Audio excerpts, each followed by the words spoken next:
On the 18th of June 2026, the British constituency of Makerfield had a by-election. Andy Burnham of Labour hoped to win and then oust Keir Starmer as head of the Labour Party. Reform UK, fresh from a sweeping victory in the council elections, hoped to win the seat for themselves. Restore Britain, fresh from its own victory in Great Yarmouth, hoped to win or at least do well in a by-election, presumably as a dress rehearsal for a general election. Hopes were high online for Restore and in person among its activists. An early poll put Restore at 7%, a figure widely dismissed by the faithful, but which turned out to have been accurate. Was 7% a disaster? Should the British give up on electoral politics and focus solely on community building and parallel societies? I would like to offer some cope. Let us assume the British people want change. Some people are aghast that in spite of everything, the great British public of Makerfield still elected Labour. However, in the minds of the British, Andy Burnham is not more of the same. On the contrary, he appears to represent a different faction within Labour compared to Keir Starmer. For the purposes of this by-election, Andy Burnham might as well have not been Labour, in the same way neither Reform nor Restore were. Suppose you are a voter and you want change at a national level, for whom would you vote? If Reform or Restore win, then what? An extra Reform MP to add to the handful of others? An extra Restore MP to add to the other one? How can they affect change? Andy Burnham, on the other hand, will be an MP in the party of government. That is much more sway. Not only that, but his expressed purpose in running at all is to oust Keir Starmer. That is a level of change neither Reform nor Restore could promise. Thus, if you wanted change, Andy was your man. Andy for national change. But what about the local? Would Reform or Restore have been superior local candidates?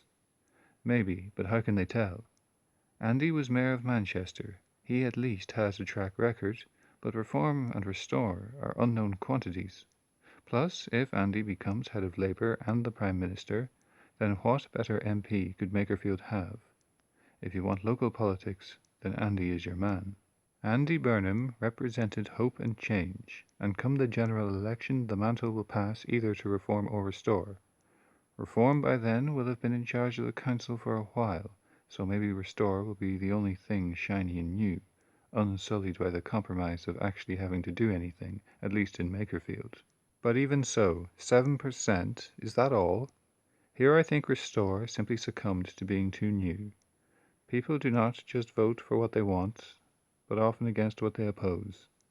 If you opposed Keir Starmer and the government, then Andy Burnham did actually represent a viable option, despite belonging to Labour himself. The seat has always been Labour, and yet Reform recently did well at the council elections. Thus the voters in Makerfield know that A. there is a large Labour vote, and B. a large Reform vote. If you want to vote against Labour, then you tend to vote for whoever you think most people like you will vote. You do not want to split the not Labour vote. You know Reform has support based on their performance at the council elections. And Reform is not Labour, so most people will bet on them, so you do too. It is self-fulfilling.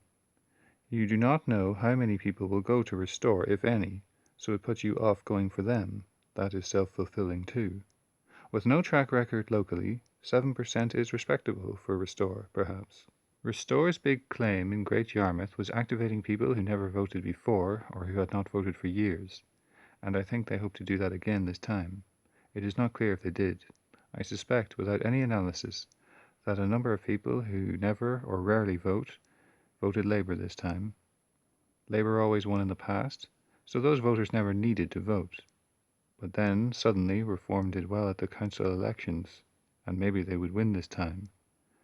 Reform's win in the council elections energized the Labour base, I suspect.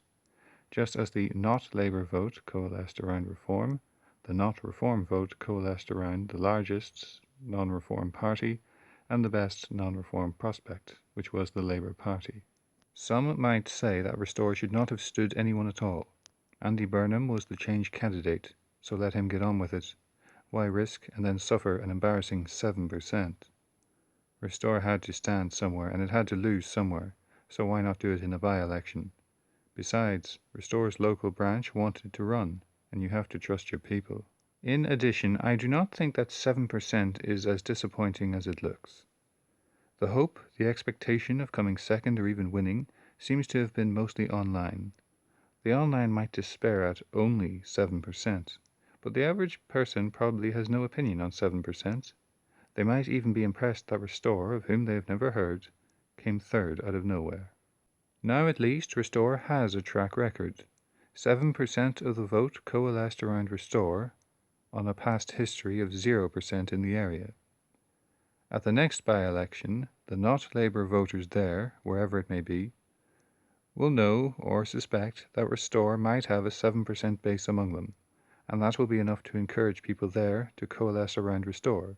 Maybe the 7% becomes 10% next time, then 10% becomes 12%, and so on until Restore has whatever is necessary to be in contention going into the next general election.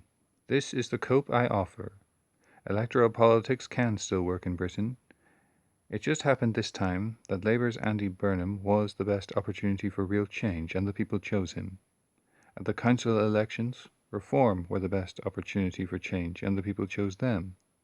At the next election, Restore could be the best opportunity for change, and the people will choose accordingly.